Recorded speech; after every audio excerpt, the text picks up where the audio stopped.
क्या पढ़ रहे थे? Optical isomerism. ऑप्टिकल आइसोमेरिज्म का आज लास्ट डे है, आज ख़त्म कर देंगे ऑप्टिकल आइसोमेरिज्म। कल से पढ़ेंगे कन्फर्मेशन, ठीक है ना। 1-2 दिन में लगभग वो भी ख़त्म हो जाएगा, कन्फर्मेशन भी 1 से 2 दिन में। फिर इसके बाद GOC1 स्टार्ट हो जाएगा। चलिए, और तो ऑप्टिकल आइसोमेरिज्म के लिए क्या क्या पढ़े थे, कैसे पढ़े थे बताओ। कंपाउंड्स हैव सेम मॉलिक्यूल, तो पता ही, अगर आइसोमेरिज्म लगा तो सेम मॉलिक्यूल फार्मूला होगा। और स्टीरियो आइसोमेरिज्म रहता है तो उसका स्ट्रक्चरल फार्मूला भी सेम होता है। डिफरेंट कहाँ होता है? एटम के मॉलिक्यूल के अरेंजमेंट में, 3D में। आई बात समझ ना। तो GI देखा, उसके बाद हमने क्या देखा? ऑप्टिकल। अच्छा, GI याद है सबको? GI कहाँ कहाँ था? GI in double bond system याद है? डबल बॉन्ड सिस्टम में 3 बताया था, सिस ट्रांस, EZ, सिन एंटी। सिस ट्रांस की बात करें तो कहाँ लगता है जनरली? मिनिमम, अच्छा, जो sp कार्बन है, जो डबल बॉन्ड वाला कार्बन, उससे 2 डिफरेंट ग्रुप होना जरूरी है। अच्छा, 2 ग्रुप कॉमन है, अगर भी एटलीस्ट कितने ग्रुप कॉमन है? 2 ग्रुप कॉमन, तो सिस ट्रांस हो सकता है। चारों अगर डिफरेंट है तो क्या होगा? EZ। चारों डिफरेंट है तो क्या होगा? EZ। और सिस ट्रांस याद रखना, सिस ट्रांस को भी EZ बोल सकते हैं। आई बात समझ ना। उसके बाद सिन एंटी 2 जगह आता था। सिन एंटी कितनी जगह आता था? 2 जगह। बताओ, एजो कंपाउंड और ऑक्सीम में। याद आ रहा है? ऑक्सीम जानते हो? NH था, ग्रुप लगा था, नहीं यहाँ C था, C डबल बॉन्ड N, फिर इससे क्या लगा था? OH। यहाँ क्या था? एक लोन पेयर। अब यहीं पर कोई ग्रुप लग जाएगा, R ग्रुप। इसी को तो बोले थे। कैसे? अगर यहाँ पर एल्डिहाइड से अच्छा, ऑक्सीम बनता कैसे था? एल्डिहाइड से बनता था। H है, ये सिन है कि एंटी है? मुझे इतना बता दो, ये सिन है कि एंटी है? मैंने कहा था H और OH देखना। ऑक्सीम में क्या देखना है? HOH। किस साइड है? Opposite side. तो क्या नाम हो जाएगा इसका? एंटी। यहीं पर H यहाँ हो जाता, R यहाँ हो जाता, तो क्या नाम हो जाता इसका? सिन। समझ में आया? एजो कंपाउंड में कैसे बताता, याद है ना? अच्छा, मान लो दोनों सेम कर दूं, RR कर दिया, क्या ये GI शो करेगा? क्यों नहीं करेगा? क्योंकि 2 सेम ग्रुप अटैच हो गए, इसलिए ये नहीं करेगा। एजो कंपाउंड याद होगा, N double bond N, lone pair. दोनों लोन पेयर, यहाँ पर क्या, किसको देखना था? लोन पेयर को देखना था। अगर दोनों लोन पेयर सेम साइड, क्या नाम देते थे? सिन। लोन पेयर A, बस ये इधर हो जाए, क्या नाम हो जाएगा? एंटी। ठीक है ना, सिन एंटी हो गया। इसके बाद साइक्लिक कंपाउंड में हमने GI देखा था। साइक्लिक कंपाउंड में GI देखा था। साइक्लो एल्केन याद आ रहा है? क्या तरीका था, कैसे पहचान रहे थे साइक्लो एल्केन में? बस 2 कार्बन पकड़ना, अलग अलग कार्बन पकड़ना है। साइक्लो एल्केन में क्या करना है? 2 कार्बन पकड़ना, दोनों अलग अलग कार्बन पकड़ना, दोनों पर क्या होना चाहिए? सब्स्टिट्यूएंट लगे होने चाहिए। यहाँ पर भी CH3 लगा दिया, यहाँ पर भी।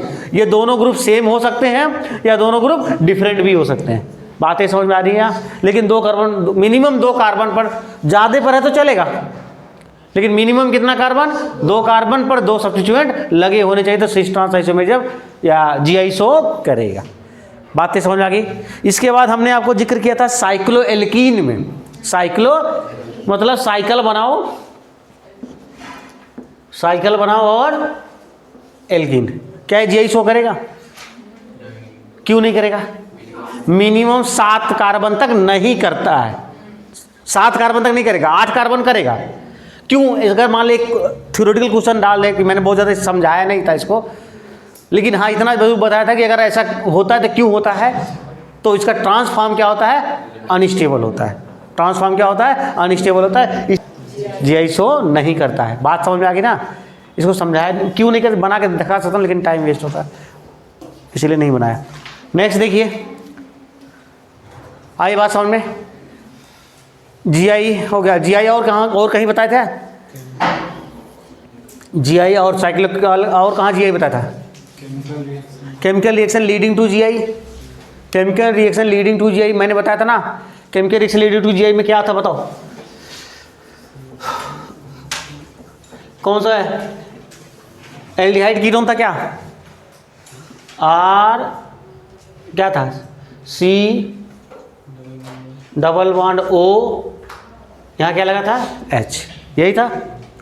मैंने कहा था इसके पास लोन पेयर है, दो लोन पेयर दिख रहा है आपको। एसिडिक मीडियम में अगर इसका रिएक्शन कराओगे, किस मीडियम में? एसिडिक, तो भैया लोन पेयर H+ को एक्सेप्ट कर लेगा, क्या बनाएगा ये? RCOH हो गया। हाँ डबल बॉन्ड, ठीक है ठीक है। डबल बॉन्ड O के साथ क्या लग गया? H लग गया, ठीक है भाई, ठीक है। एक लोन पेयर है ही इसके पास, और इसके ऊपर क्या आएगा? लेस चार्ज, और यहाँ क्या लगा था? H। क्या ये GI शो करेगा? डबल बॉन्ड आया, रोटेशन रेस्ट्रिक्टेड हो गया, दो ग्रुप, लोन पेयर को भी तो आप ग्रुप ही तो मानते हो, दो ग्रुप, डिफरेंट ग्रुप आ रहा है, करेगा नहीं करेगा? करे। तो कोई एल्डिहाइड और कीटोन हो, एल्डिहाइड और कीटोन हो, लेकिन याद रखना इससे दो डिफरेंट ग्रुप लगे होने जरूरी है। एल्डिहाइड और कीटोन भी हो सकता है। एसिडिक मीडियम में GI शो करता है, लेकिन बेसिक मीडियम में नहीं करेगा, क्योंकि बेसिक मीडियम में ये रिएक्शन ही नहीं करेगा इसके साथ। आई बात समझ में?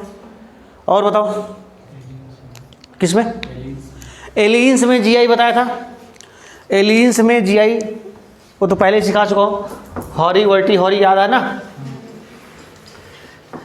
देखो अच्छा, GI के लिए 3 कंडीशन है, याद है ना सबको? रोटेशन ऑब्सेंट होना चाहिए, प्लेनर होना चाहिए, और 2 डिफरेंट ग्रुप लगे होने चाहिए। 3 बातें बेसिकली याद होनी चाहिए, तो चाहे एलियंस हो चाहे फेलियंस हो, सब बन जाएगा। देखो A B कर दिया, A B कर दिया, क्या ये GI शो करेगा? क्यों नहीं करेगा? क्योंकि ये हॉरिजॉन्टल है तो ये वर्टिकल है, प्लेनर नहीं है भैया। अगर ये ऐसे है तो ये ऐसे है, प्लेनर है ही नहीं है। बात समझ आ गई ना? लेकिन अगर ये 3 कार्बन वाला हो, एलिन हो लगातार, देखो ऑड नंबर ये वाला, ये तो करेगा, क्योंकि ये हॉरी वर्टी हॉरी आ रहा है, दोनों प्लेन में आ रहा है नहीं आ रहा है, तो ये GI शो करेगा। ठीक है ना? तो इसे कुछ स्पेशल केस भी बताया था, ट्राइफिनाइल सिस्टम में GI शो करना। ठीक है, चलिए, तो GI हो गया ख़त्म। उसके बाद क्या पढ़ा है बताया हमने? ऑप्टिकल आइसोमेरिज्म पढ़े थे। तो ऑप्टिकल आइसोमेरिज्म में भैया सिंपल सी बात है, कंपाउंड है, कंपाउंड अगर प्लेन पोलराइज्ड लाइट को रोटेट करा पाएगा तो ऑप्टिकली एक्टिव होगा, ऑप्टिकल आइसोमेरिज्म शो करेगा। प्लेन पोलराइज्ड लाइट को रोटेट नहीं करा पाएगा तो ऑप्टिकली इनएक्टिव कहलाएगा, ऑप्टिकल आइसोमेरिज्म नहीं कहलाएगा। अब कौन प्लेन पोलराइज्ड को रोटेट कर पाता है, कौन नहीं कर पाता है? इसके लिए हमने अच्छा, जो रोटेट कराता है वो सिमेट्रिकल कंपाउंड होता है, अनसिमेट्रिकल? जो रोटेट करा पाता है वो कैसा कंपाउंड होता है? अनसिमेट्रिकल होता है, असममित कंपाउंड होता है। और जो रोटेट नहीं करा पाता वो कैसा कंपाउंड होता है? सिमेट्रिकल कंपाउंड होता है। ये भी बातें दिमाग में होनी चाहिए आपकी। अब हम इसके बाद POS सिखाए आपको, प्लेन ऑफ सिमेट्री। उसके बाद क्या सिखाया? Centre of symmetry. ठीक है, सब बातें हो गई थी, प्लेन ऑफ सिमेट्री और centre. Generally plane of symmetry और सेंटर ऑफ सिमेट्री रहता है तो कंपाउंड कैसा होता है? इनएक्टिव होता है। लेकिन मैंने बहुत सारे केसेस बताए थे। केसेस का मतलब अगर सिंगल कायरल सेंटर है, सिंगल कायरल सेंटर तो जनरली कंपाउंड कैसा होगा?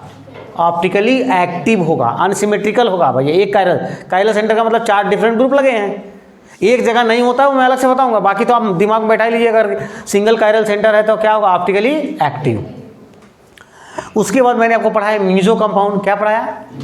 Meso compound. Meso compound optically active होता है कि इनएक्टिव होता है? मीजो कंपाउंड ऑप्टिकली इनएक्टिव होता है। ठीक है, लेकिन इनएंशियो ऑप्टिकल आइसोमेरिज्म रखते हैं क्योंकि इसका जो दूसरा रोटेट करके बनता है ना मीजो का, देखो मिरर इमेज मीजो ही होगा। मीजो का मिरर क्या होगा? आइडेंटिकल होगा, मीजो ही होगा। अच्छा, मीजो की बात कर लें तो मीजो कब होता है? मिनिमम 2 कायरल सेंटर होना जरूरी है। 2 कायरल सेंटर पर दोनों ग्रुप जो लगेंगे दोनों ग्रुप सेम होने चाहिए। एक R होगा, दूसरा S होगा, तो इनएंशियो क्या होगा? मीजो होगा। आई बात समझ में? इस मीजो के लिए POS है तो समझ गए ना मीजो के लिए। इसके बाद अच्छा, मीजो का आधा कंपाउंड क्लॉकवाइज रोटेट करता है तो आधा एंटी क्लॉकवाइज। इसको क्या बोलते हैं? इंटरनल कंपनसेशन बोलते हैं। जब एक ही मॉलिक्यूल का आधा भाग क्लॉकवाइज रोटेट कर रहा हो, आधा भाग एंटी क्लॉकवाइज कर रहा है, तो इसको बोलते हैं इंटरनल कंपनसेशन। नेट रोटेशन क्या हो जाता है? 0।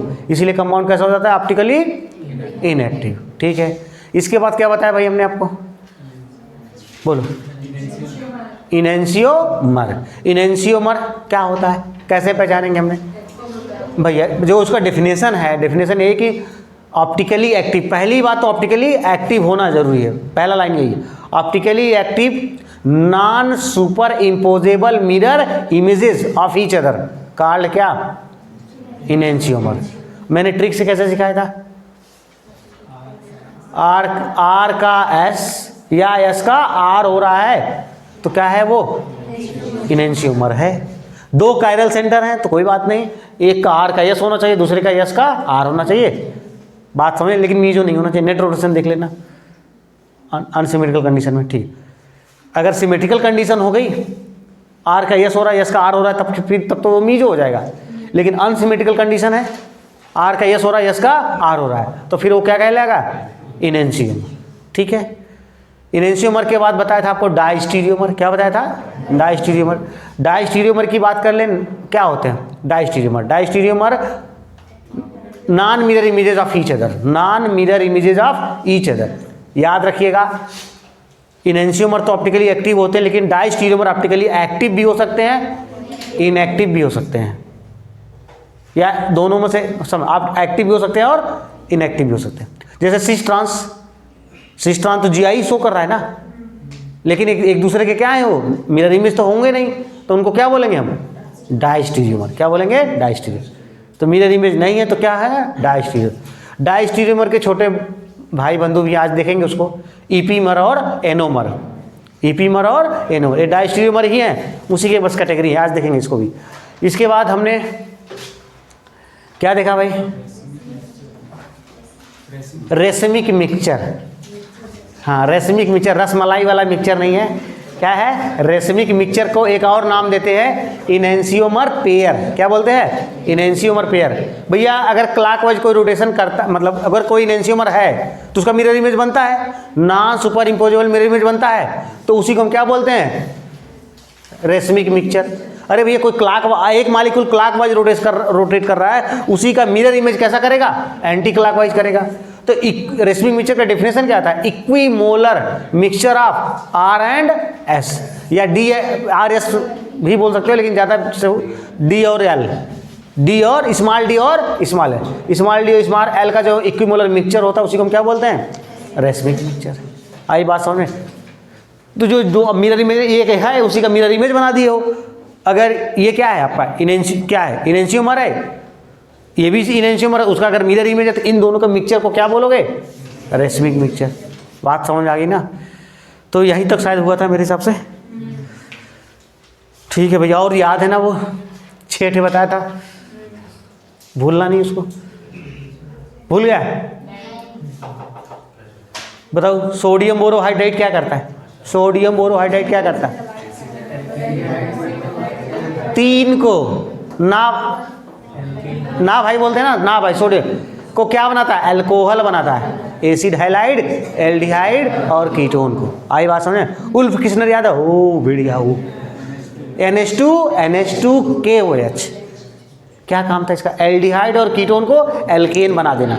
इसी का भाई था उल्फ किसनर के अलावा, क्या था? मेंशन क्लीमेंसन। हाँ, zinc amalgam ZnHg in presence of HCl, इसका भी काम वही है, एल्केन एल्डिहाइड और कीटोन को एल्केन बना देना। आई बात समझना? उसके बाद क्या था भाई? H3PO2 याद है? H3 नाम बताओ उसका।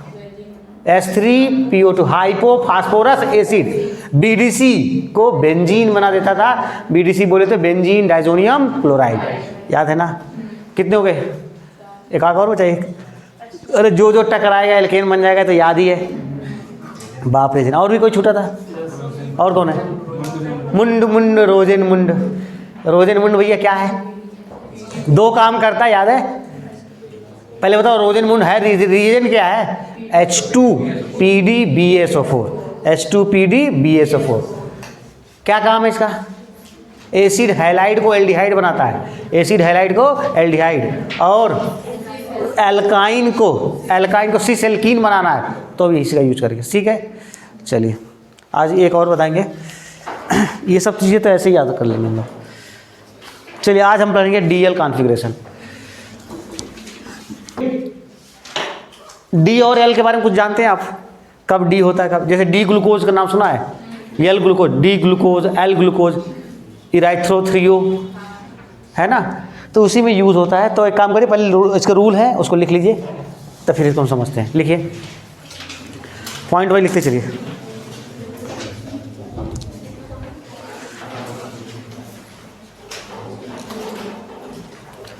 लिखो, this type of configuration is applicable for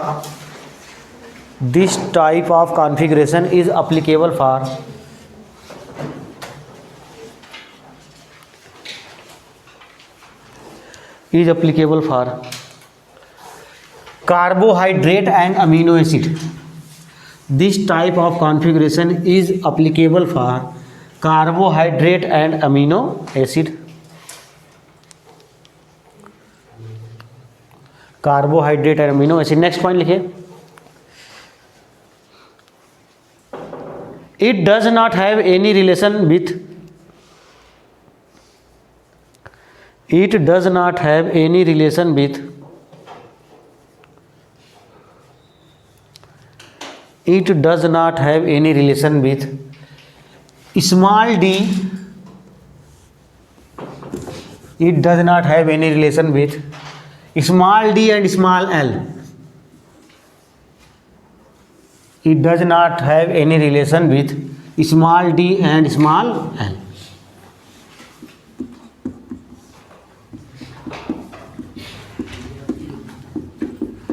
ठीक है, नेक्स्ट पॉइंट लिखिए, it based on rule and regulation, it based on rule and regulation,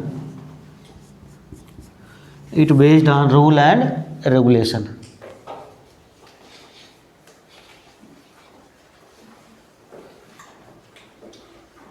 ठीक है, अब रूल एंड रेगुलेशन लिख लीजिए, उनके क्या रूल एंड रेगुलेशन है।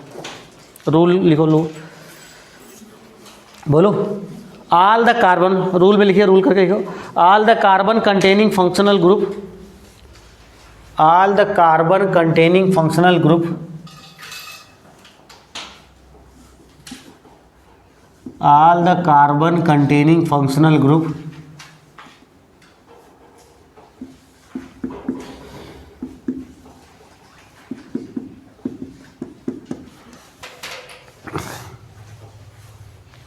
must be present on vertical line, all the carbon containing functional group must be present on vertical line.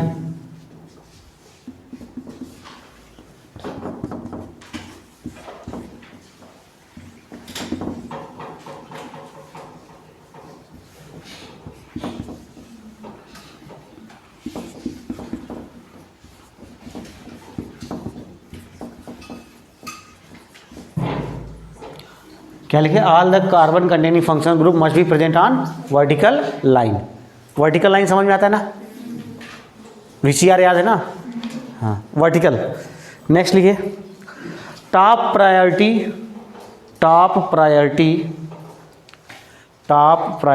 According to IUPAC, top priority bracket में लिख लीजिए according to IUPAC, top priority bracket में according to IUPAC bracket close,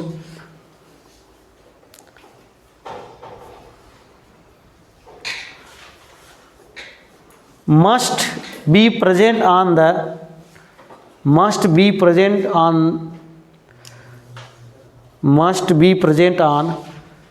top position vertical line, must be present on top position on vertical line, top position on vertical line।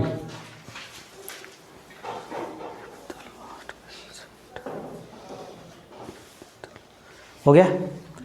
Next point, if in the last chiral center, if in the last chiral center, if in the last chiral center OH group ऐसे लिखना, OH group है ना, OH group और NH2 group, amino group, OH group और NH2 group, present on right hand side, present on right hand side, present on right hand side,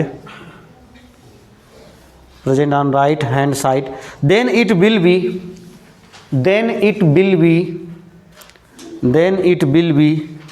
D, capital D, then it will be D मतलब कौन सा, capital D, full stop. And if they are present on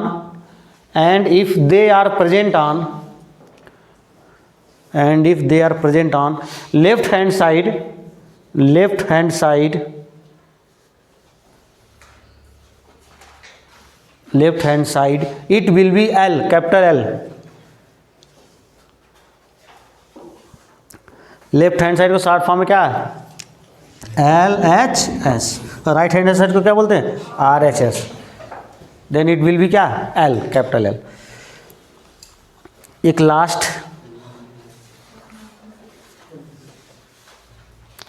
अच्छा बताओ जो capital D capital L होगा, क्या ये enantiomer होंगे एक दूसरे के, लिख लो, इनेंशियोमर होंगे. सबसे बड़ा पॉइंट यही है, लिखो. Relation between D and L, relation between D and L is enantiomer. Relation between D and L is enantiomer.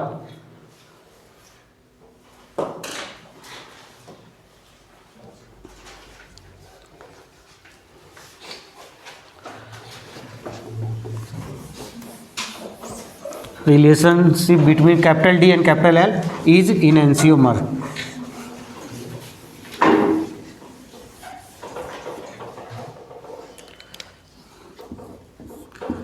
CHO NH2H CH2, इसको हम R.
चलो भाई देखते हैं ध्यान से.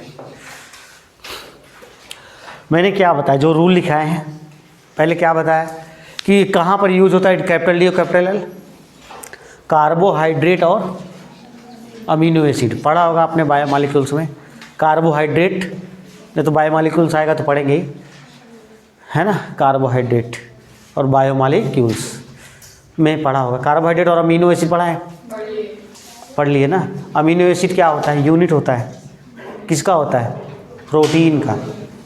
कौन से बॉन्ड से जुड़ते चले जाते हैं, पेप्टाइड बॉन्ड. तो पूरी चेन क्या कहलाती है, अमीनो एसिड जुड़ता गया, वाटर निकलता गया, तो उसको क्या बोलते हैं हम लोग, पॉलीपेप्टाइड. और पॉलीपेप्टाइड को ही क्या बोलते हैं हम लोग, प्रोटीन. आई बात समझ ना.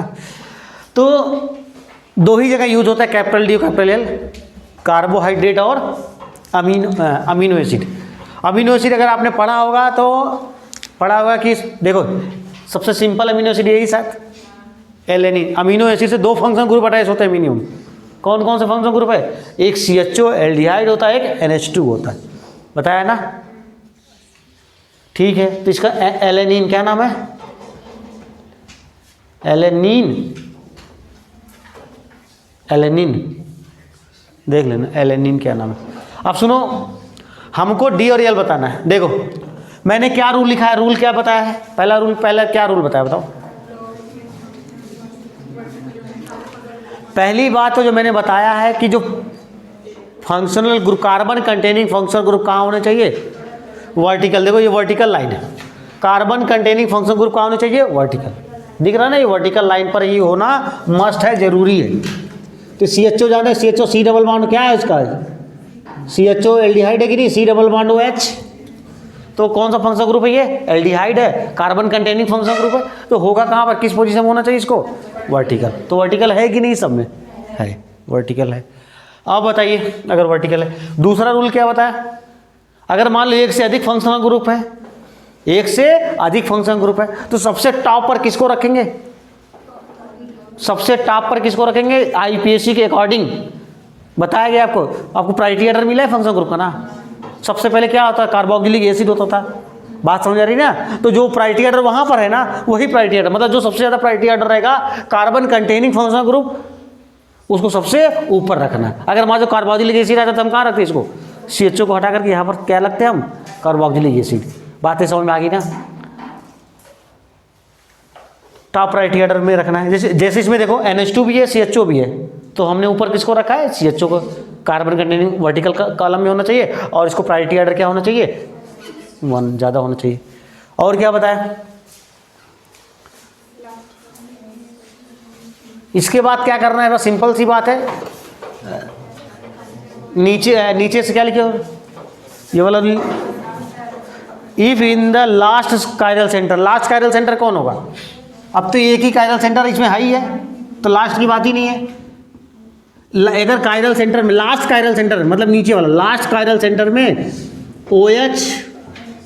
OH या NH2 किस साइड है, राइट हैंड साइड, क्या नाम होगा, D। राइट हैंड साइड है, क्या नाम होगा, D। और ये अगर लेफ्ट हैंड साइड रहेगा क्या नाम हो जाएगा, L। इसको बताओ, चलो उसमें सब चीज मिलाओ। Carbon containing functional group top पर है, टॉप पर है, ठीक है। इसके बाद क्या करना है, कायरल सेंटर है ये, NH2 किधर है, राइट साइड, तो D की L, D। यहां पर NH2 किधर है, लेफ्ट साइड, तो क्या नाम हो जाएगा, L। आ रहा है समझ में, एक से अधिक कार्बन कंटेनिंग फंक्शनल ग्रुप है, देखो इधर है कि नहीं, नाम क्या होगा इसका, पहले तो कितने कायरल सेंटर है, 2 कायरल। तो हमको सब कुछ चीज देख लेना, carbon containing functional group top पर है, हाँ टॉप पर है। इसके बाद लास्ट कायरल सेंटर देखना, ये है, किधर है, D इधर है, राइट साइड, तो इसका नाम क्या होगा, D। क्या नाम हो जाएगा, D। एक चीज और सुन लीजिए, अगर 2 कायरल कार्बन है, कितने कायरल सेंटर है, 2, देखो 2 है ना, सेम ग्रुप सेम साइड है, देखो OH है ना same side, OH same side है, तो इसको क्या बोलेंगे, इराइथ्रो, क्या बोलेंगे, इराइथ्रो, ठीक है। नेक्स्ट देखिए, 2 कायरल सेंटर इसमें भी है, पहले लास्ट हम DL देखेंगे, OH किधर है, लेफ्ट से, क्या नाम होगा, L। और एक चीज और, अगर OH या C जो ग्रुप लगा हुआ है डिफरेंट साइड है कि नहीं है, तो इसका नाम थ्रियो हो जाएगा, क्या नाम हो जाएगा, थ्रियो, इराइथ्रो और थ्रियो। तो देखो याद करना आसान है, ट्रांस याद है, ट्रांस में अपोजिट होता था नहीं होता, तो 3 T आ रहा है, मतलब OH कैसा है, अपोजिट है, तो ऐसे याद कर लो, थ्रियो मतलब ट्रांस, ट्रांस मतलब अपोजिट, और सेम रहेगा तो क्या बोलेंगे इसको, इराइथ्रो। बोलो समझ में आया। जैसे हमने ग्लूकोज जानते, ग्लूकोज का स्ट्रक्चर क्या होता है, CHO लिखा, ओपन स्ट्रक्चर है, ग्लूकोज का क्लोज स्ट्रक्चर भी होता है, देखो H OH OH OH H OH H OH H हो गया, CH2 OH, ये क्या है, ग्लूकोज, क्या नाम इसका, ग्लूकोज, ठीक है ना। देखिए ग्लूकोज है, ग्लूकोज याद करना बहुत आसान है, सारे OH को किस साइड लगाना, राइट साइड, बस केवल 1 2 3 वाले का OH इधर होता है, H इधर होता है, ये ग्लूकोज, और ये सबको इधर उधर कर दिया ना, नाम बदल गया, मतलब ग्लूकोज रहा ही नहीं। ये अपने मन से मत कर देना वो एच इधर है एच इधर है। ग्लूकोज आप बताओ डी यहाँ कायरल सेंटर कितने हैं? 1 कायरल, 2 कायरल, 3 और 4 कायरल सेंटर है। तो हमको किसको देखना है? पहले देखना carbon containing functional group top पर है, हाँ ठीक है, प्रायोरिटी ऑर्डर में। उसके बाद क्या देखना है? लास्ट कायरल सेंटर को देखना है, OH किधर है, तो क्या नाम हो जाएगा इसका? D glucose. क्या नाम हो गया इसका? D glucose. आई बात समझ में? अच्छा, ये DL एक दूसरे के क्या है? इनैंसियोमर हैं। ये भी एक दूसरे के क्या हैं? इनैंसियोमर हैं। नहीं है? अब चाहे तो चेक कर सकते हो, एक R होगा दूसरा S, ऐसे भी देख लो, यहाँ की मिरर इमेज है क्या? इनको ऐसे बना दो, देखो ना एक दूसरे के मिरर इमेज हो रहे हैं कि नहीं हो रहे? Non super imposable mirror image है, तो क्या कहलाएगा? इनैंसियोमर कहलाएगा। नहीं कहलाएगा इन दोनों का। इनैंसियोमर को क्या बोलते हो? इन दोनों के पेयर को क्या बोलोगे? Racemic mixture. क्या बोलोगे? एक R होगा दूसरा S होगा, इन दोनों के पेयर को क्या बोलोगे? Racemic mixture. ये भी तो इनैंसियोमर है। आ रहा है समझ में? चलो भाई, CHO एक और देखो, CHO CH2OH, OH H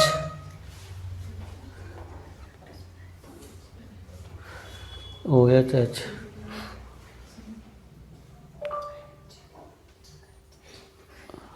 H OH OH H OH H सब पलट दिया।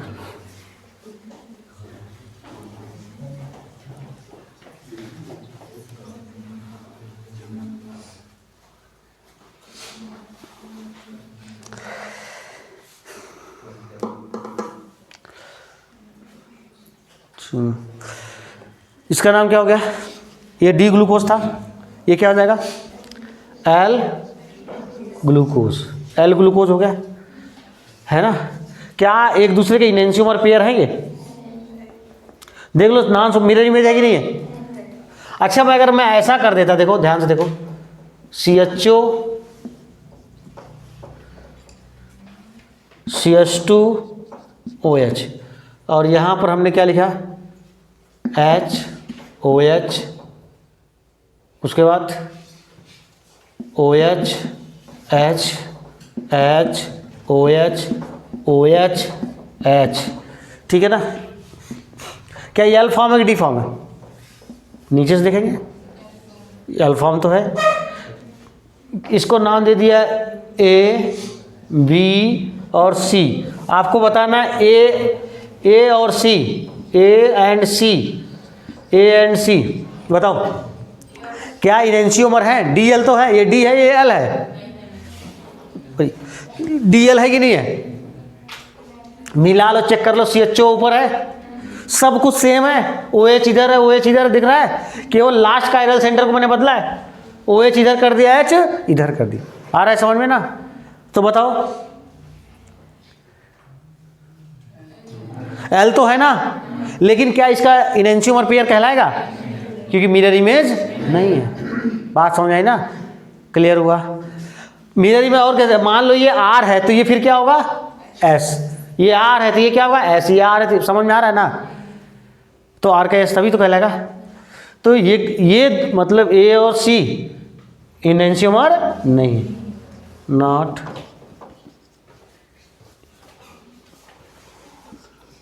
इनैंसियोमर। ठीक है, समझ में आ गया सबको? तो DL का कॉन्फ़िगरेशन कहाँ यूज किया जाता है? 2 जगह यूज किया जाता है। कहाँ? कार्बोहाइड्रेट एंड अमीनो एसिड में। आई बात समझ में? अमीनो एसिड और कार्बोहाइड्रेट। अमीनो एसिड रहेगा तो NH2 रहेगा, क्या रहेगा?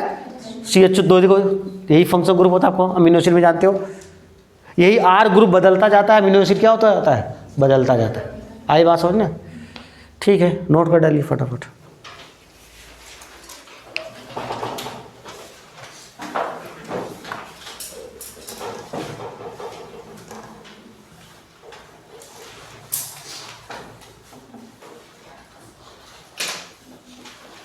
Find out DL configuration in following, है ना, डीएल कॉन्फ़िगरेशन बताना है।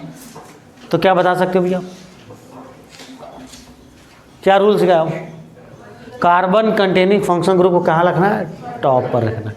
तो यहाँ तो H2 है, तो इसको क्या करना पड़ेगा? एक्सचेंज करना पड़ेगा। इन दोनों के बीच क्या करना पड़ेगा? एक्सचेंज। अगर ऑड एक्सचेंज कर रहे हो, क्या कर रहे हो? Odd exchange. ऑड एक्सचेंज कर रहे हो तो एक बार एक्सचेंज करो फिर क्या बनेगा? ये HCOOH ऊपर हो गया, NH2 यहाँ हो गया, और यहाँ क्या हो गया? CS। क्या नाम आ रहा है इसका?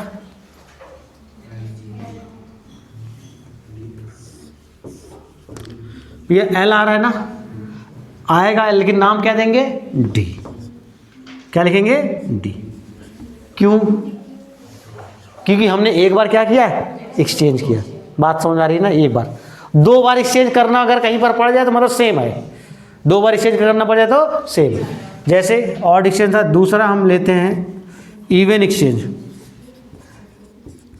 इवन एक्सचेंज, इवन एक्सचेंज देखिए वही चीज़ हमने देखो COOH, सॉरी यहाँ पर क्या था? NH2, यहाँ क्या था? COH, और यहाँ क्या था? CS3। अब ध्यान से देखिए कितनी बार एक्सचेंज कर रहे हैं? दो बार। पहले हम एक बार एक्सचेंज किए, इसको यहाँ पर कर दिए, मतलब क्या बना ये? COOH, और यहाँ क्या हो गया? NH2, यहाँ बोलो H, और यहाँ क्या है? CS3। अब एक बार और एक्सचेंज करेंगे इन दोनों के बीच, दो बार, तो COOH, और यहाँ क्या हो जाएगा? NH2, यहाँ क्या होगा? H, और यहाँ क्या हो जाएगा? CS3। अब इसका नाम क्या होगा? L, क्योंकि दो बार एक्सचेंज किए तो जो नाम होना चाहिए वही होगा। मतलब इवन एक्सचेंज अगर करोगे, कौन सा एक्सचेंज करोगे? इवन एक्सचेंज करोगे तो एक, अच्छा इसको D होना चाहिए। एक मिनट, सॉरी, इसमें इधर क्या रूल से क्या होना चाहिए? इसको D होना चाहिए, बट होगा क्या? L। एक कब आएगा? जब कौन सा एक्सचेंज करोगे? Odd exchange. अच्छा, अगर इवन एक्सचेंज हो रहा है तो जो है वही रहेगा। ये L आ रहा है तो ये क्या होगा? ये L आ रहा है तो क्या रहेगा? L ही रहेगा। बात समझ में आ गई? बस इतनी सी रूल है, नोट कर लो इसको भी, रोक दो। थोड़ा छोटा सा है, बस समझ गए तो। ईपीमर, क्या बात कर ले हम लोग? ईपीमर। पहले A और B को ध्यान से देख लीजिए, A और B को ध्यान से देख लीजिए। देखो, अरे CH3 है, PH है, HBr, HIH, OH। A और B में आपको मुझे रिलेशन बताना, क्या बताना है? चलो यहाँ लिखा, A एंड B में क्या रिलेशन है? A और B एक दूसरे के क्या है? डायस्टीरियोमर। क्या है? क्यों आपने डायस्टीरियोमर बोला? क्योंकि मिरर इमेज नहीं है। अब यहाँ पर अगर मिरर रख दें तो नहीं आएगा। अगर यहाँ पर मैंने Br, यहाँ पर Cl रखा होता तब फिर क्या हो जाता ये? तब इनेंशियोमर होता कहलाता। तब क्या कहलाता? क्योंकि मिरर इमेज होता। अभी मिरर इमेज नहीं तो क्या बोलेंगे? A और B में क्या रिलेशन है भाई? डायस्टीरियोमर्स। ठीक है भाई। अब मुझे आप बताएंगे A एंड C में क्या रिलेशन है? A एंड C में क्या रिलेशन है? A और C को ध्यान से देखो। HBr उधर है, सेम HCl भी है, बट I बदल गया है। यहाँ पर देखो ना, I बदला कि नहीं बदला? और HOH तो सेम है। एक तरीके से ये भी तो A और C भी क्या है? डायस्टीरियोमर। A और C भी क्या है? डायस्टीरियोमर। लेकिन इसको हम क्या बोलेंगे? ईपीमर। क्या बोलेंगे? ईपीमर बोलेंगे, है ना। कौन सा ईपीमर है? किस पोजीशन में डिफरेंस हो रहा है? थर्ड पर। तो ईपीमर थर्ड, मतलब 3 ईपीमर, मतलब थर्ड पोजीशन पर ईपीमर है। ईपीमर का मतलब क्या होता है, जब सुनो ध्यान से, जब मल्टीपल कायरल सेंटर हो, जब क्या हो, मल्टीपल कायरल सेंटर हो, उनमें से केवल एक, कोई भी एक कायरल सेंटर में डिफरेंस हो। एक कायरल सेंटर में, भैया एक से ज़्यादा कायरल सेंटर है कि नहीं है, एक से ज़्यादा कायरल सेंटर है, लेकिन डिफरेंस कहाँ पर आ रहा है, देखो थर्ड वाले पर आ रहा है कि नहीं आ रहा है, तो इसको क्या बोलेंगे हम, ईपीमर। तो कौन सा ईपीमर है, 3 ईपीमर, क्योंकि थर्ड पोजीशन पर क्या आ रहा है, डिफरेंस आया। बोलो समझ में आया। एक पर रहेगा, एक तरीके से डायस्टीरियोमर ग्लोबल टर्म है। डायस्टीरियोमर क्या है, ग्लोबल टर्म, और ईपीमर क्या है, लोकल टर्म है। नहीं समझ आया। डायस्टीरियोमर का में सब आते हैं, डायस्टीरियोमर ईपीमर डायस्टीरियोमर के ही अंदर आता है। मेरी बातें समझ पा रहे हो, डायस्टीरियोमर पूरा है, सब कुछ कौन है, डायस्टीरियोमर है, उसके अंदर एक जगह चेंज है तो क्या कहेंगे इसको, ईपीमर। इसी तरीके से एनोमर होता है, क्या होता है, एनोमर को बोलते हैं साइक्लिक ईपीमर। जब कंपाउंड कैसा रहेगा, साइक्लिक रहेगा, तब उसको हम क्या बोल देंगे, एनोमर। तो इसको नोट करो, एनोमर भी दिखा दे रहा हूं। एनोमर क्या है, एनोमर, एनोमर को बोलते हैं साइक्लिक ईपीमर। कितनी जगह चेंज आएगा, एक ही। कंपाउंड बस कैसा हो जाएगा, साइक्लिक हो जाएगा।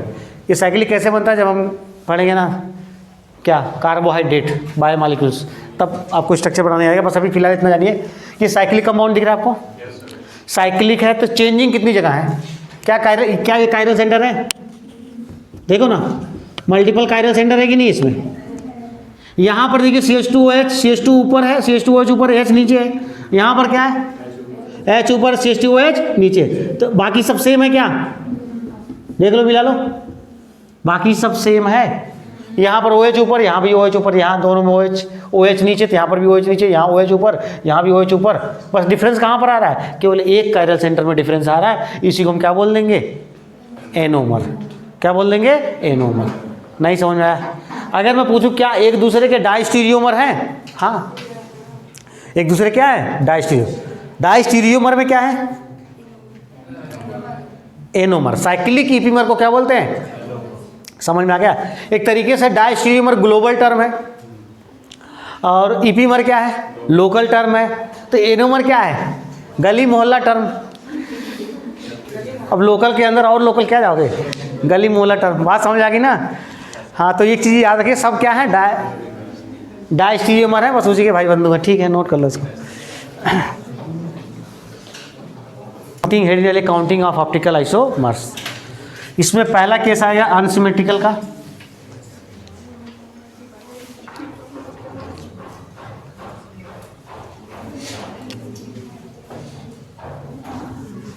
पहला केस आएगा अनसिमेट्रिकल,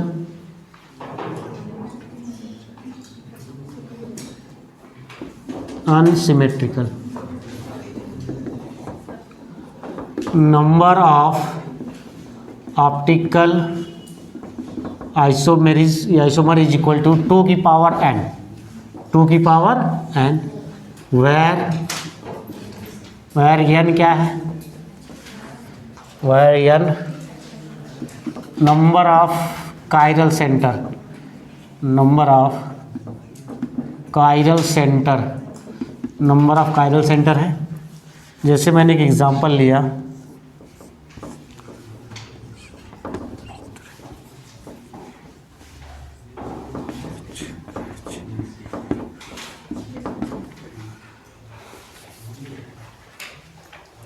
चलो अब बात मत करो, आगे बैठ, तुम आगे आ जाओ। तुम दोनों की आवाज़ लगातार आ रही है, पता नहीं क्या ऐसी बात है कि जो ख़त्म ही नहीं हो रही तुम लोग।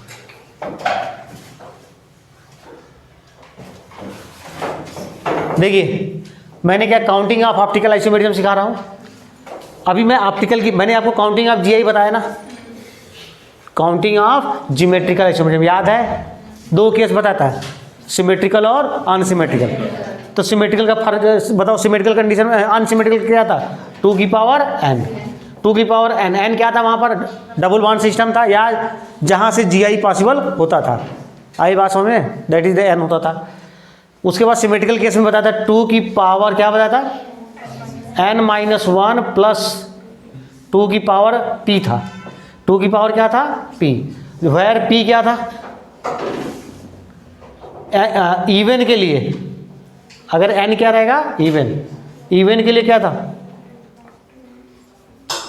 p इज इक्वल टू क्या था, n/2 - 1 था, n/2 - 1।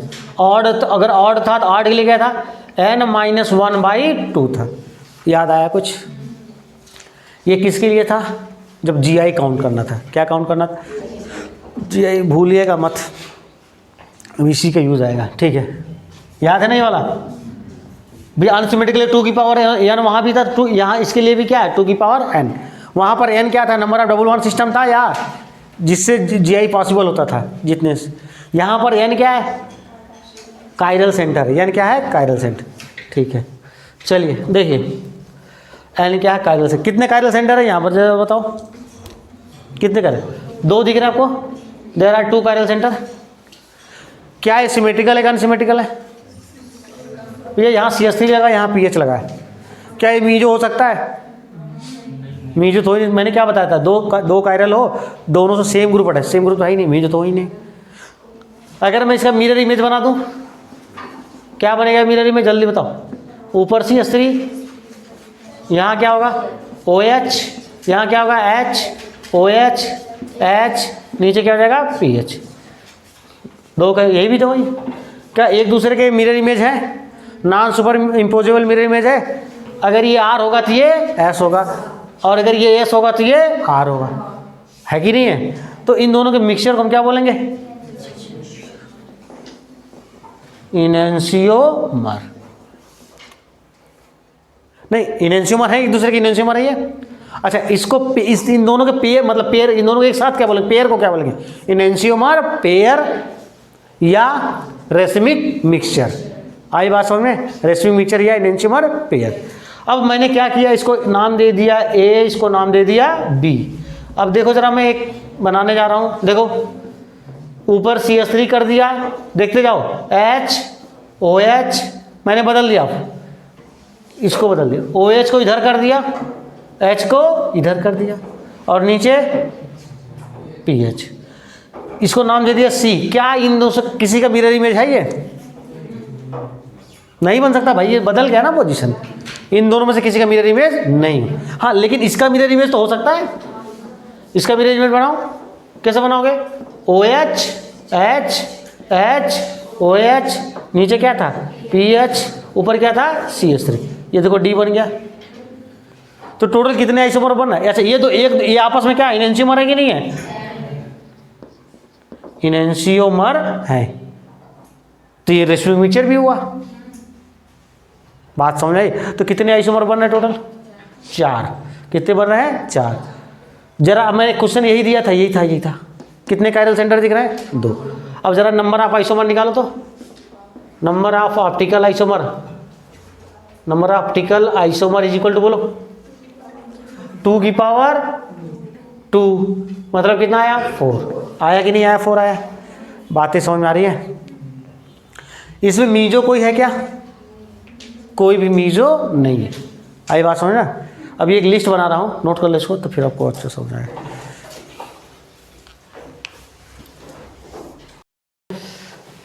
सुनो, हमने क्या लिखा, आप पहले तो अनसिमेट्रिकल और सिमेट्रिकल 2 केस होते हैं। अनसिमेट्रिकल केस की बात करें तो ऑप्टिकली एक्टिव आइसोमर, क्या है ऑप्टिकली, एक तो होता है देखो ऑप्टिकली एक्टिव आइसोमर, एक होता है ऑप्टिकल आइसोमर। बात समझ आई ना? तो एक चीज़ बताओ, मीजो ऑप्टिकली एक्टिव है कि इनएक्टिव है, इनएक्टिव है, फिर भी हम उसको ऑप्टिकल आइसोमर में कंसीडर करते हैं नहीं करते हैं, करते हैं। मेरी बातें समझ आ रही ना? तो अगर मीजो को कंसीडर करना तो मीजो ऑप्टिकली इनएक्टिव है, लेकिन मीजो को अगर हमने मिला दिया तो क्या कहेंगे उसको, total optical isomer.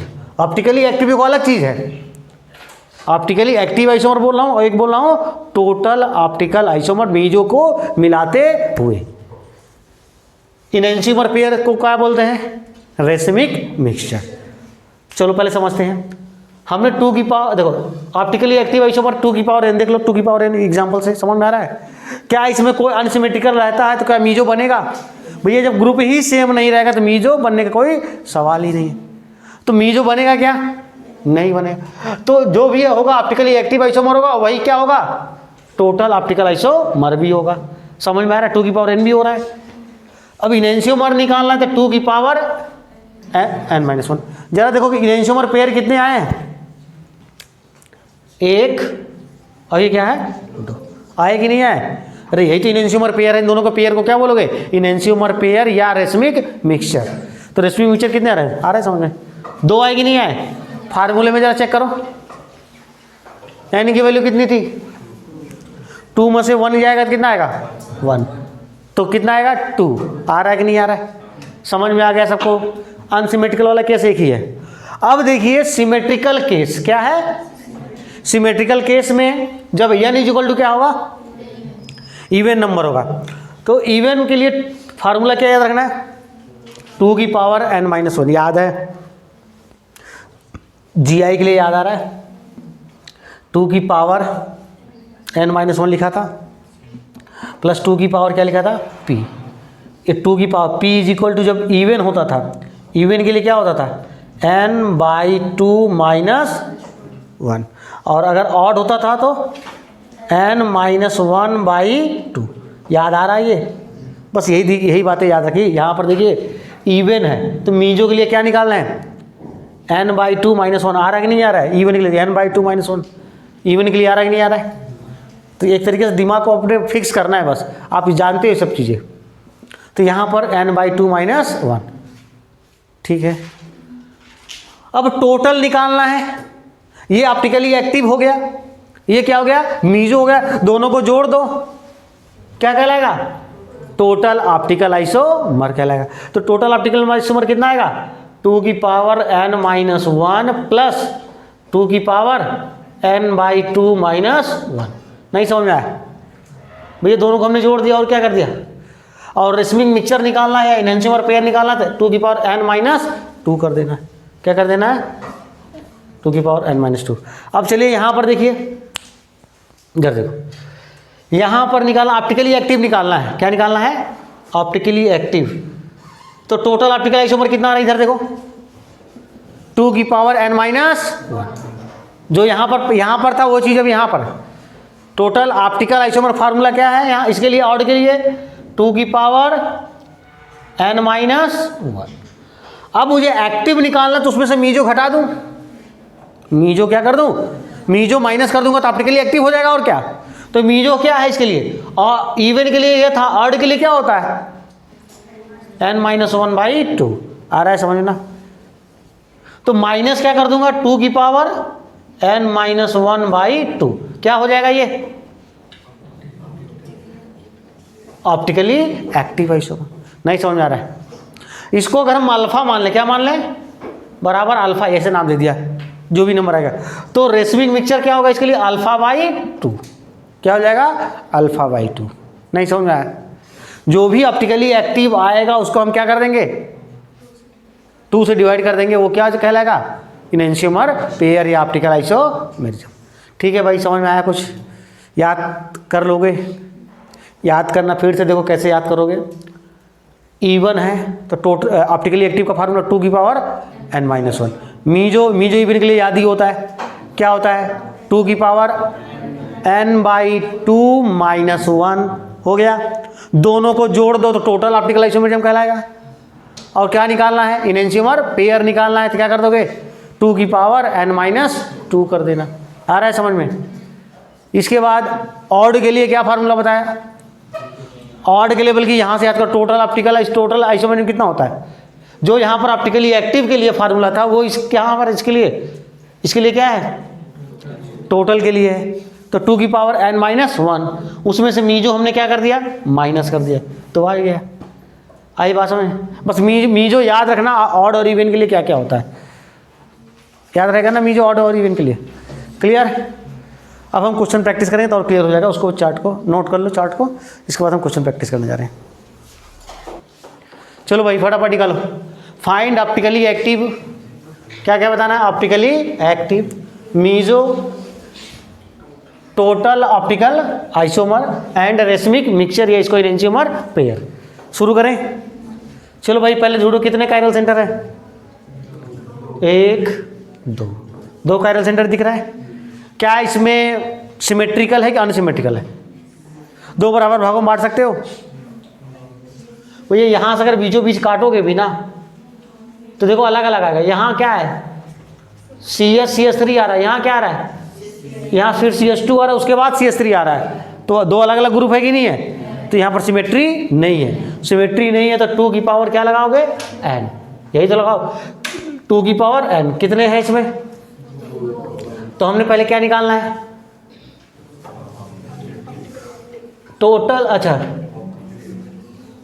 Optically active बराबर 2 की पावर n, कितना आएगा 2 की पावर 2 मतलब 4। अच्छा टोटल ऑप्टिकल आइसोमेरिज्म बता दो, 2 की पावर n मतलब 4 ही होगा, वही सेम आंसर रहेगा। मीजो इसमें होता ही नहीं, मीजो इसमें नहीं बनता क्योंकि मीजो नहीं बनेगा।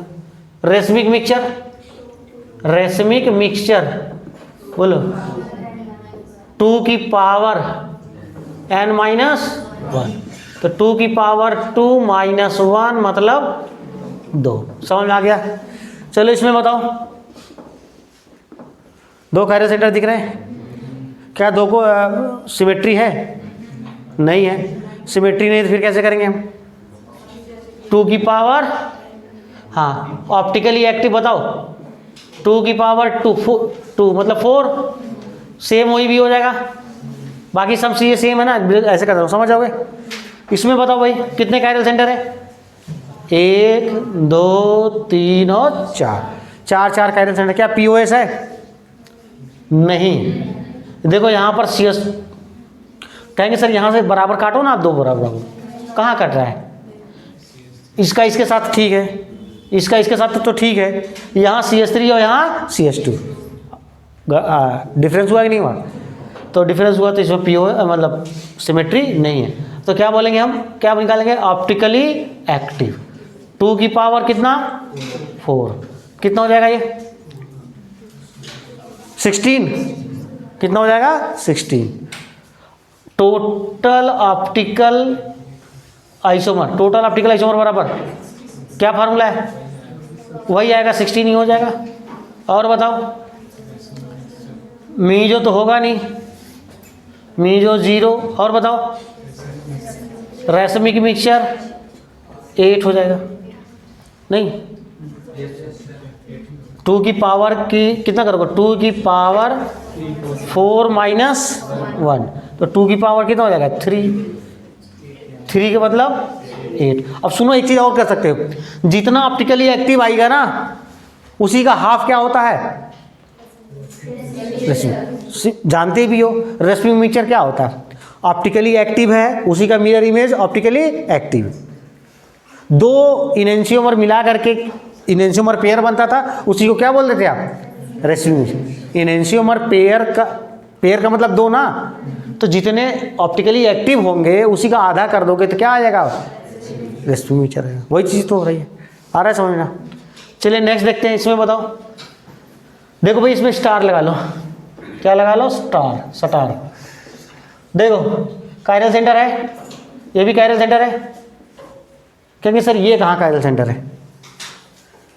क्लोरीन 1 ग्रुप हो गया, हाइड्रोजन 2 ग्रुप हो गया। इधर देखो सेम लगा कि नहीं लगा है ना, बट ये भी इसको कायरल कंसीडर करें, इसको स्यूडो कायरल बोलते हैं। क्या बोलते हैं इसको? Pseudo chiral centre. आई बात समझ में? तो अब आपके दिमाग में स्यूडो तो है सर, सेम ग्रुप लगा, लेकिन इसको कंसीडर करेंगे कि नहीं है? यही तो दिमाग में आ रही बात कि सर ये स्यूडो 2 ग्रुप लगा है, तो इसको बोलते हैं स्यूडो कायरल सेंटर। ये आपका स्यूडो कायरल सेंटर है, इसको कंसीडर करेंगे। क्या करेंगे? कंसीडर करेंगे, इसको कंसीडर करना है, इसको कंसीडर करना है। तो भी अगर कंसीडर करेंगे तो बताओ, रूल लगाओ, क्या 2 बराबर भागों में बट रहा है? क्या सिमेट्री है? बताओ सिमेट्री है कि नहीं है? अरे यहीं से काट, मतलब देखो ना सेम आ रहा है, CL से सिमेट्री आ रहा है। सिमेट्रिकल है, अनसिमेट्रिकल है? सिमेट्रिकल है। सिमेट्रिकल है तो सिमेट्रिकल में अब बताओ ऑड है कि इवन है? n कैसा है? 3। ऑड आ रहा है, तो चलो भाई ऑड आ रहा है तो चलो फार्मूला लगाओ।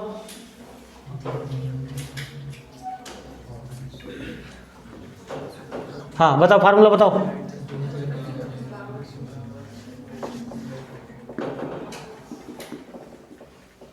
सिमेट्रिकल ऑड, क्योंकि n इज इक्वल टू कितना आया 3।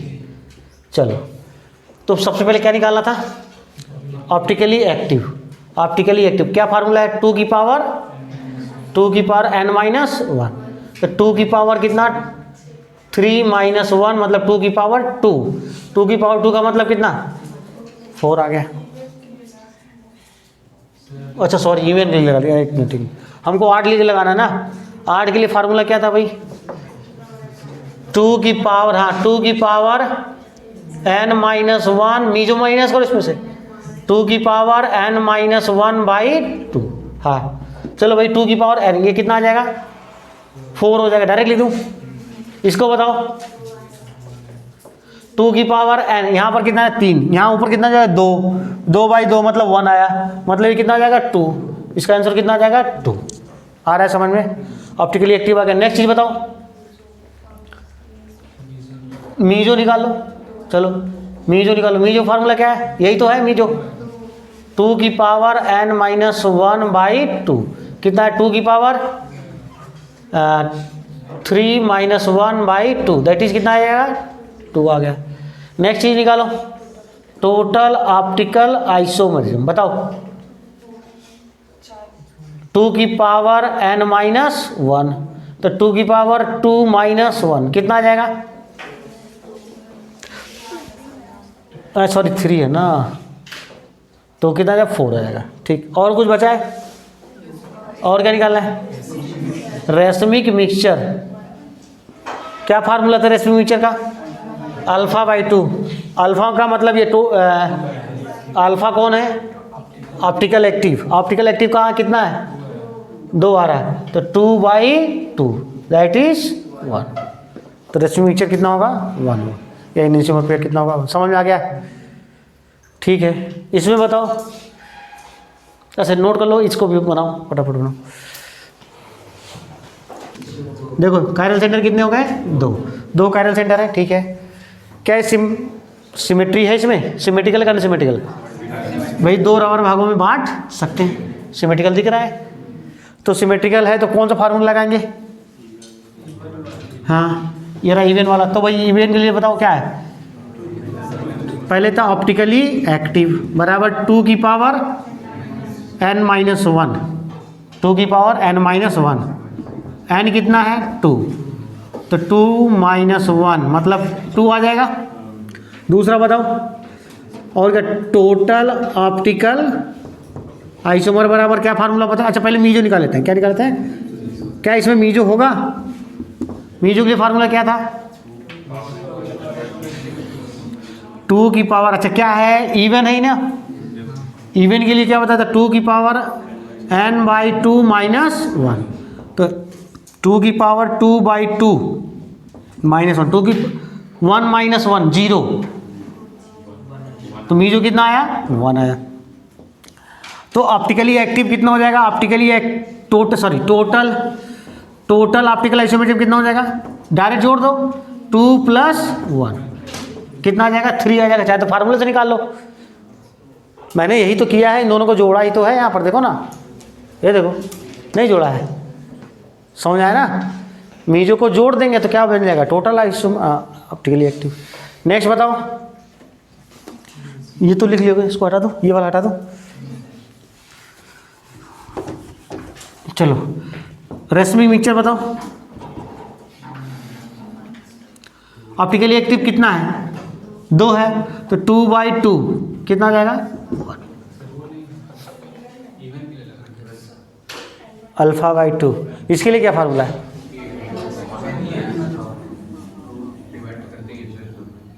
टू की पावर कितना n कितना था 2 माइनस कितना आएगा, उसमें भी तो 1 ही आया था ना। सुन लो मेरी बात सुन लो, जितना ऑप्टिकली एक्टिव होता है उसका डिवाइडेड बाई 2 कर दो, क्या बन जाएगा वो रेशमिक मिक्सचर। बात समझ में आ गई, ये फार्मूला याद है तो ठीक है, नहीं याद है तो बस कितना जितना ऑप्टिकली एक्टिव है उसी का कितना कर देना, चाहे वो कोई ऑड हो चाहे वो इवन हो। आई बात समझना।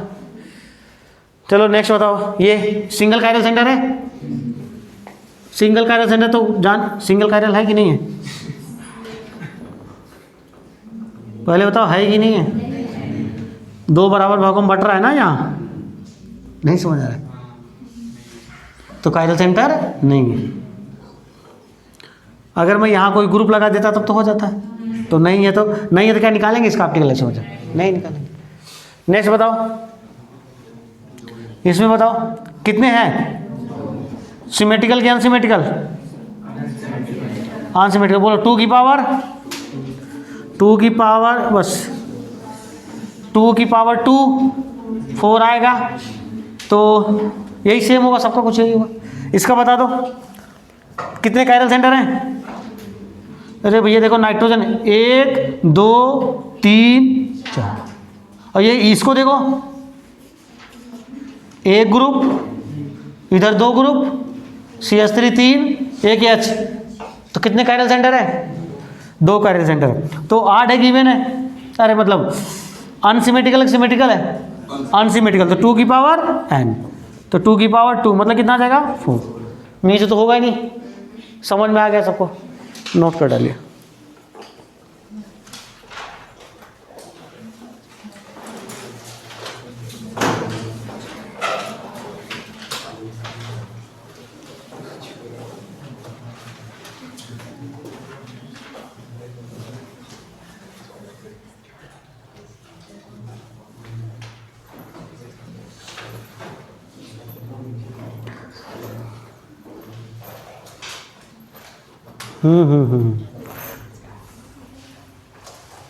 इसका आंसर दिया है ना, एक मिनट देखो, 2 की पावर 0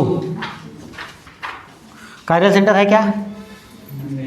तो 2 की पावर 0 का मतलब कितना आ जाएगा?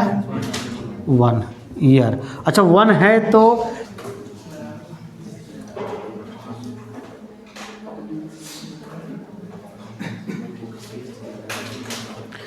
स्टीरियो आइसोमर हटा दूं?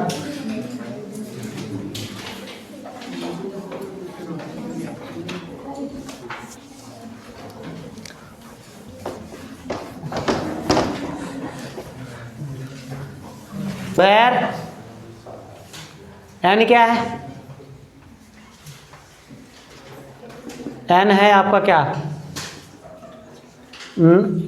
Stereogenic, number of stereogenic centre, number of stereogenic centre, number of stereogenic centre. अब स्टीरियोजेनिक सेंटर क्या होता है अभी हम देखेंगे। स्टीरियोजेनिक सेंटर, स्टीरियोजेनिक सेंटर का मतलब जहां पर जीआई भी पॉसिबल हो सकता है और कायरल सेंटर भी हो सकता है, जीआई भी हो सकता है और कायरल सेंटर भी हो सकता है। आई बात समझ, दोनों को मिला करके। दूसरा केस आएगा बी, कौन सा केस आएगा? सिमेट्रिकल। कौन सा केस आएगा? सिमेट्रिकल।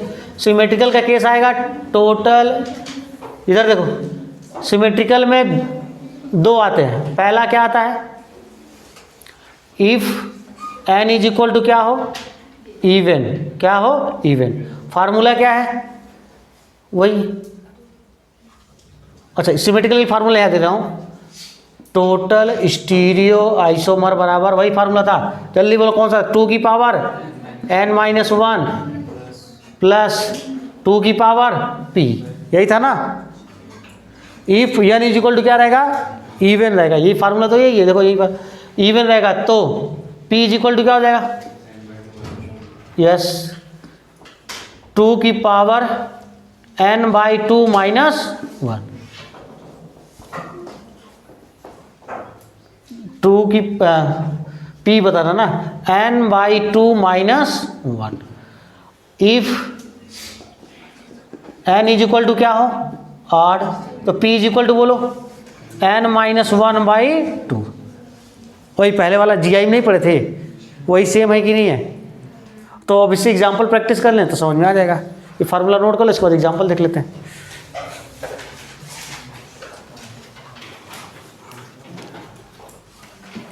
इधर देखो सब लोग, काउंटिंग ऑफ स्टीरियो आइसोमर निकालना है।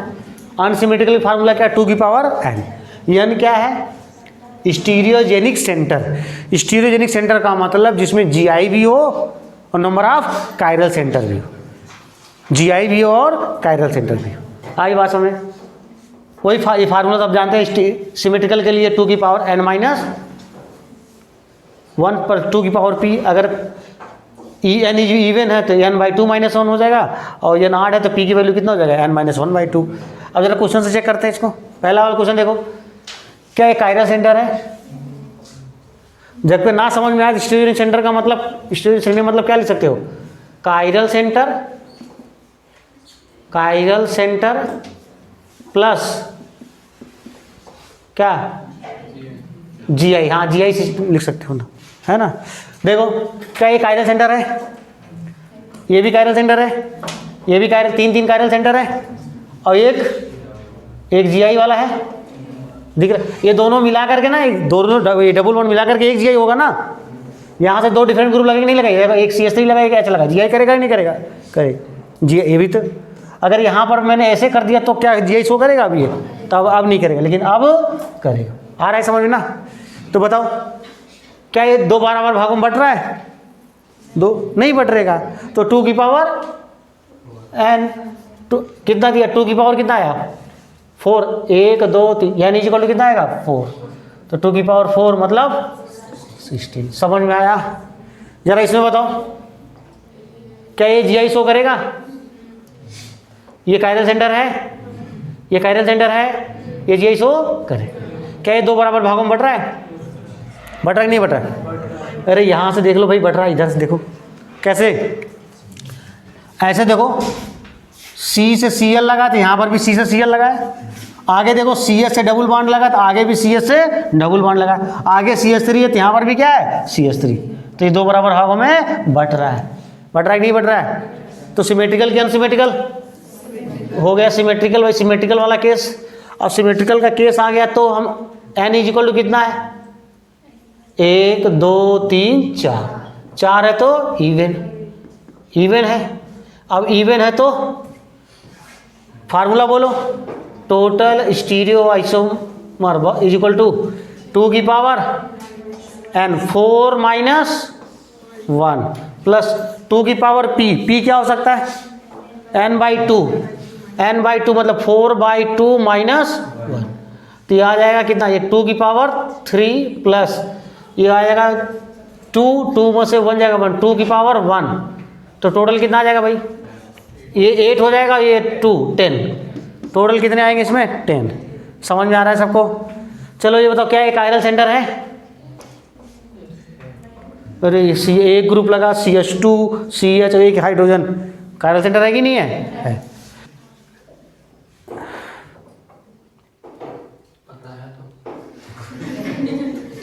n की वैल्यू कितनी हो जाएगी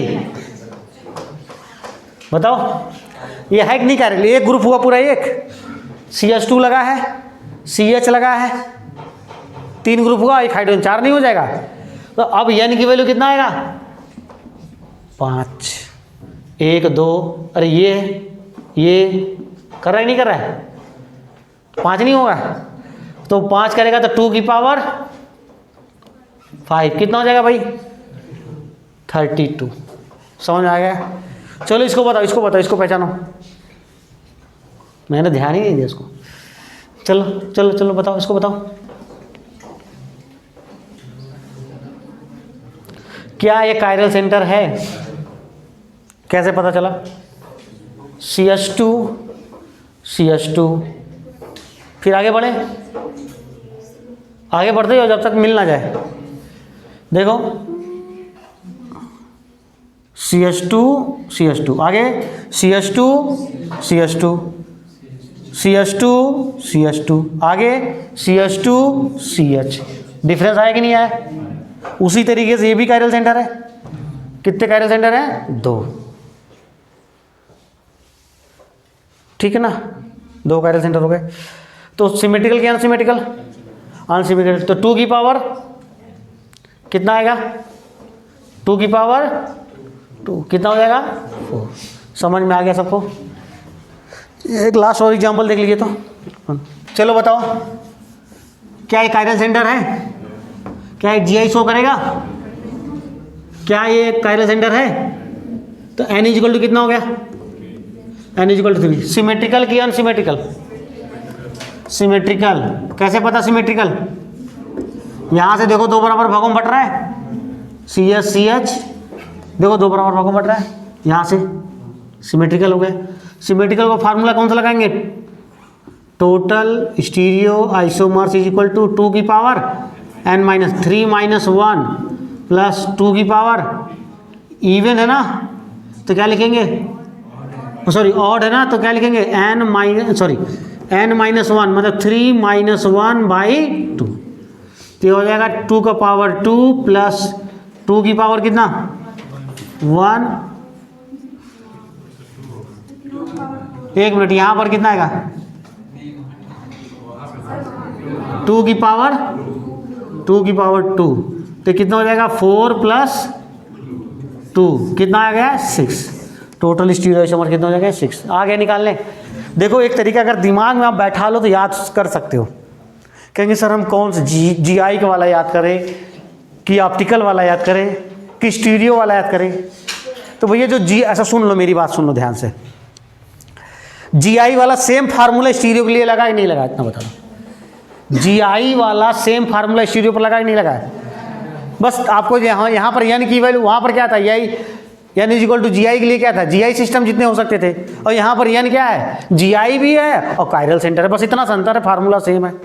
आई बात समझ में? ऑप्टिकल में भी यही से है, बस याद करना चाहो तो कर सकते हो। ऑप्टिकल में क्या था, अनसिमेट्रिकल के लिए ऑप्टिकल के लिए 2 की पावर n था, है कि नहीं, अनसिमेट्रिकल के। और सिमेट्रिकल के लिए अब देखो, अब चीज़ें देखो, ऑप्टिकल आइसोमेरिज्म पूछ रहा है कि टोटल ऑप्टिकली एक्टिव पूछ रहा है कि ऑप्टिकल आइसोमेरिज्म पूछ रहा है, ये आपको निकालना पड़ेगा। आई बात समझ ना? तो याद कर लोगे, कल पूछूंगा इसको मैं, दिमाग में बैठा लेना, नोट कर डालो, इतना नहीं है। लोन पेयर है R1, R2 और R3, दिख रहा है क्या? ये कायरल सेंटर है इसके पास, कायरल सेंटर है। अरे R1 R2 तीनों R डिफरेंट ग्रुप लगा है, और एक लोन पेयर को भी हम ग्रुप की तरह हम कंसीडर करते हैं। तो क्या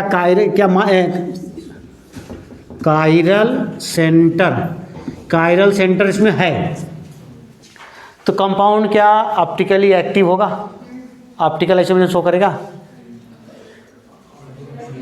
देखिए मैंने सिंगल कायरल सेंटर के लिए बताया था हमेशा ऑप्टिकली एक्टिव होता, लेकिन अगर लोन पेयर है ना तो क्या होगा, ऑप्टिकली इनएक्टिव। क्या होगा, क्योंकि इसका इनेंशियोमर नहीं बनेगा। क्या नहीं बनेगा, इनेंशियोमर नहीं बनेगा। कहेंगे सर इसका मिरर इमेज बना देते, बना दो लो। कहेंगे सर ये लिखो मिरर इमेज हमने बना दिया, आपने जैसा बोला था, एंड लोन पेयर इधर R3 R2 और R1 है कि नहीं। लेकिन ये एक दूसरे में क्या होते हैं, इंटरचेंज होते हैं रूम टेम्परेचर पर। कहाँ पर, रूम टेम्परेचर पर ये एक दूसरे में क्या होते हैं, इंटरचेंज। तो कायरल सेंटर तो है बट ऑप्टिकली, भाई इसमें जो बदलाव आ रहा है, बदलाव क्यों, एट रूम टेम्परेचर। क्या हो रहा है, एट रूम टेम्परेचर पर एक दूसरे में क्या होते हैं, चेंज होते रहते हैं। इसलिए इसका क्या इनेंशियोमर नहीं बनेगा, इनेंशियोमर नहीं होगा। मतलब ये एक दूसरे क्या होंगे, आइडेंटिकल। क्या होंगे, आइडेंटिकल। लिखा दो इसको वर्ड में, इसको नोट कर लिए लिखा दे रहा हूं।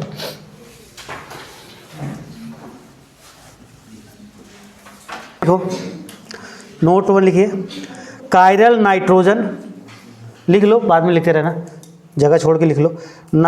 Chiral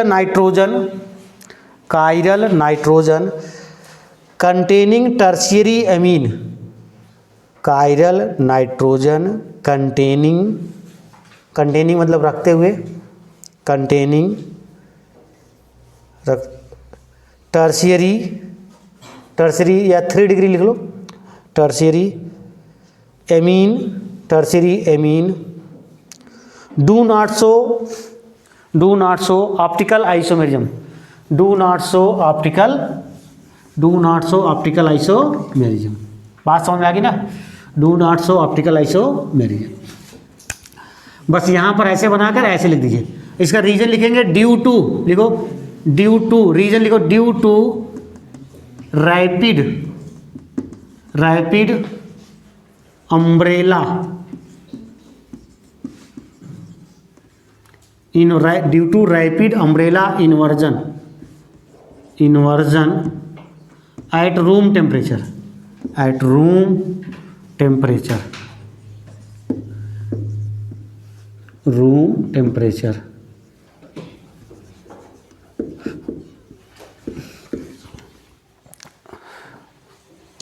rapid umbrella room temperature.